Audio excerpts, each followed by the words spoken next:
And one of the challenges with baskets is getting it apart without really wrecking the plant, because the plant itself is going to go through every opportunity. It's just like it's growing on the tree in the wild, which can be a good thing.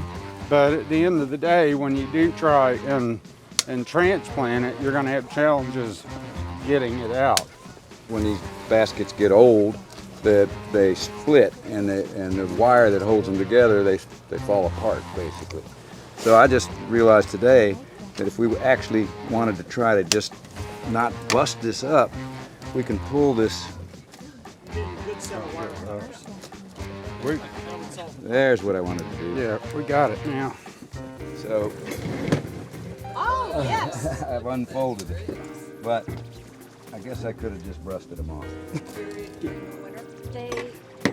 Yes, they need about a 6 week This is working. cold. Yeah. Well, wait till you get down to the other basket. So this side. There were so many canes growing through the slats in the basket, out short of cutting it with a saw or whatever. This actually is a relatively simple way of going about it. And so this was the original basket. And so the plant wound up growing toward one side. Could have been because of orientation and light.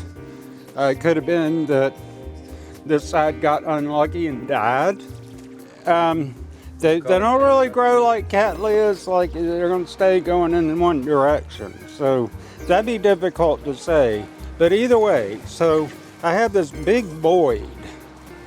That's what I'm looking at here, this big void, which doesn't provide any usefulness at all. So we're going to cut that off. Yeah, I mean, Well, we've got through the wood, so this should. Oh, nice knife. Like a little machete.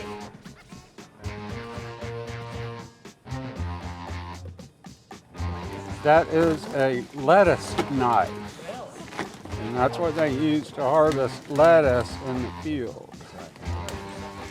Except you can't use wood-handled equipment. To Art's point, and I don't know if y'all remember the rhizome cowboy guy, and this plant's doing the same thing, and it's typical of baskets, is this plant has started to grow on top of itself. And when it does that, then it's damaging already old media, rotting it more, and rotting the plant on top of it. So any of the organisms that are actually going to attack the orchid plant itself, they're going to get started in the weakest place possible. And that's on this stuff in the bottom. And that's where the scale's going to hide. That's where rhizome rot's going to start. Me too.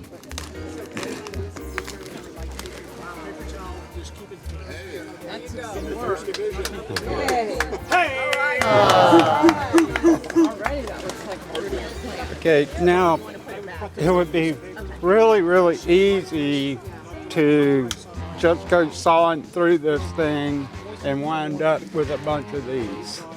So as much as possible, cut a little bit, work your fingers in, and make sure you have sort of a natural break. And so that's what we were doing, just pushing in just a little bit, okay, cut some more. Push in a little bit, okay, cut a little bit more. Because it's really, really easy to wind up with literally nothing but a pile of sticks. Now that one, so that can go. So that can go in the container. All right, now that the plant came out of the basket as we discussed a little while ago and was creeping over, and so as a result, and you all have all these too, the orientation of its growth is sort of flat, vertical. So we're gonna mount this.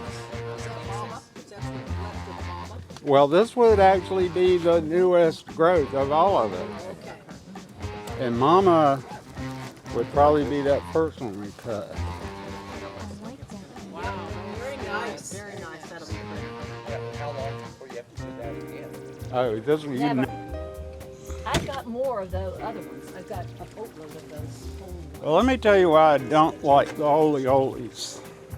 Because the roots are going to grow through them. And then she's going to call me up and tell me to get this pot